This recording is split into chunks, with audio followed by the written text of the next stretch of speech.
So in this video, we are going to be continuing with the Swadeshi movement. We'll look at the partition itself now. The decision to partition Bengal was announced on 19 July 1905. The formal proclamation of the Swadeshi movement was made on 7th August 1905 in Calcutta. It was here that the historic Boycott Resolution was passed and adopted.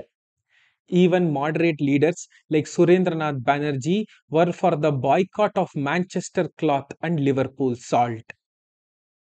The government, unmoved, announced that the partition was to be effected on 16th October 1905.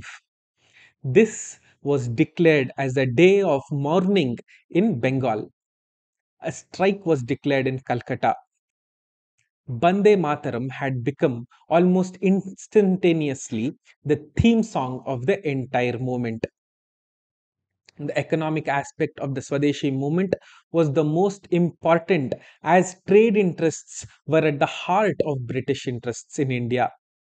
The people reacted well to the call of boycott foreign goods, and the British cloth sold in some of the Mofussil districts fell by 5 to 15 times between September 1904 and 1905. So, in a way, within that one particular year, you had a drop by 5x to 15x in the sale of foreign cloth. The Indian National Congress in 1905, presided over by Gokhale, supported the Swadeshi and national movement for Bengal. But the extremists, led by Tilak, Aurobindo Ghosh, Lal, and Pal, were in favor of extending the movement to the rest of India and carrying it beyond just the program of Swadeshi and extend the boycott to a full fledged political mass struggle. The aim was now Swaraj. There was hence a difference of opinion between the moderates and extremists, and this amplified over the next 2 years and eventually led to the Surat split of 1907.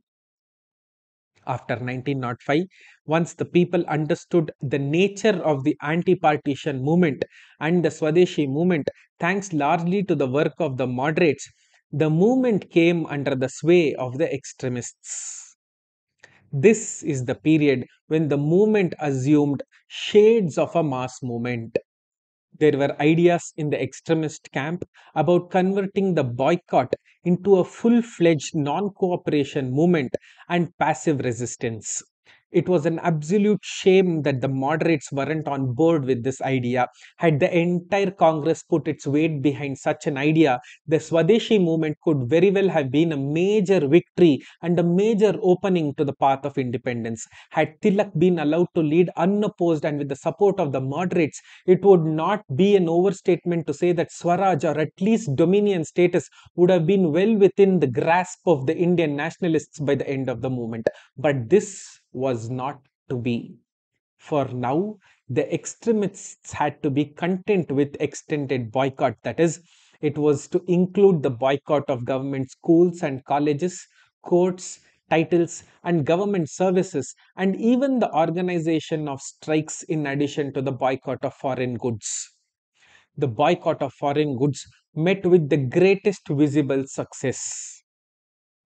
Public burning of foreign cloth, picketing of shops selling foreign goods, all became common even in the remotest parts of Bengal.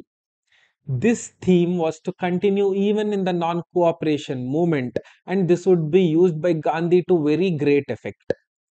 Women refused to use foreign utensils and foreign bangles.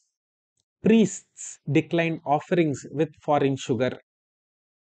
The aim was quite straightforward: make the administration under present conditions impossible by an organized refusal to do anything which shall help either the British commerce or the exploitation of the country or British officialdom in the administration of it. The Congress wanted to make the administration very difficult or even impossible for the British government. A wishful Indian said this: if the chowkidar, the constable, the deputy, the munsif, the clerk, not to speak of the sipahi, all resign their respective functions, Firangi rule may come to an end in a moment. No powder and shot will be needed. No sepoys will have to be trained. The enemy was within. That is what they saw it as. The period also saw a lot of groundwork and volunteer based work. The Barisal Samiti was the most widespread and important of these. It had 159 branches across Bengal, and it was set up under Ashwini Kumar Dutt, a school teacher in Barisal. It was engaged in social work during famines, organized schools, training in handicrafts, and arbitration courts. The Barisal Samiti solved 523 disputes through the arbitration committees that it set up. The British officialdom was beginning to get really concerned about the activities and popularities of the Barisal Samiti. The Barisal Samiti, you could say, was an alternate government fora that was being provided to the people, and the Barisal Samiti was becoming more and more popular, and it was successful in dispute resolution the Indian way. We will continue in the next video. Thank you.